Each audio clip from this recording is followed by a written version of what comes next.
25 मार्च 2025 निर्मला सीतारमण ने संसद में व्हाट्सएप के जरिए 250 करोड़ की बेहिसाब संपत्ति पकड़े जाने की बात कही है।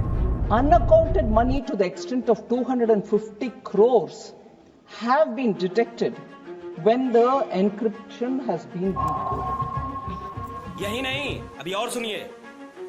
90 करोड़ के क्रिप्टो असेट और जमीन बिक्री पर 150 करोड़ का पूंजीपात लाभ का खुलासा हुआ है।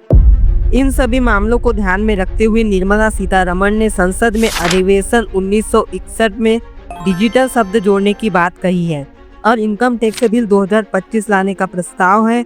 नए प्रस्तावित कानून में डिजिटल शब्द जोड़ने का मतलब है कि अब टैक्स अधिकारियों के अधिकार क्षेत्र में डिजिटल संपत्ति, ऑनलाइन लेन देन और इलेक्ट्रॉनिक संचार माध्यम भी शामिल होंगे। The bill will grant the government the authority to allow tax authorities to access all your digital space. This includes your email, your social media accounts and your online financial platforms. लेकिन सवाल यह है कि क्या tax चोरी रोकने के नाम पर हमारी प्राइवेसी सरकार के हाथ में सौंप दी जाएगी?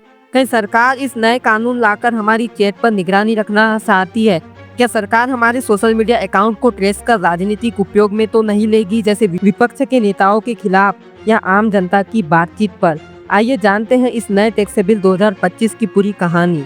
इनकम टैक्स बिल 2025 आर्टिकल 247 में संशोधन के लिए है। जुलाई अगस्त में मानसून सत्र के प्रस्तावित किया जाएगा। इसके तहत सरकार के हाथ में social media account, trading account, online investment, digital application और ईमेल को ट्रेस करने का अधिकार सरकारी कर्मचारी के हाथ में होगा। कानूनी विशेषज्ञों का मानना है कि डिजिटल निगरानी के लिए एक स्पष्ट कानूनी ढांचा होना चाहिए जिसमें यह स्पष्ट हो कि किन परिस्थिति में और कैसे डिजिटल सामग्री की जांच की जा सकती है। आम जनता की प्राइवेसी भी सेफ रहना चाहिए। बिल का महत्व और प्रभाव। इनकम टैक्स बिल 2025 में डिजिटल निगरानी के प्रावधान निश्चित रूप से टैक्स चोरी रोकने में मदद करेगी। वित्त मंत्री ने स्पष्ट किया है कि इन प्रावधानों का उद्देश्य ईमानदार करदाताओं की रक्षा करना है, न कि सामान्य नागरिकों की निजता का उल्लंघन करना।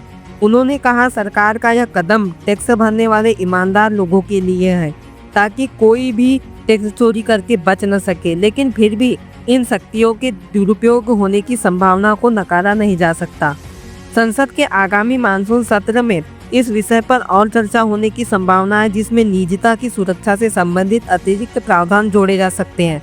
इस कानून पर आपकी क्या राय है? क्या सच में सरकार टैक्स चोरी रोक पाएगी या फिर कोई दुरुपयोग होगा? कमेंट सेक्शन में अपनी राय जरूर बताइए। धन्यवाद।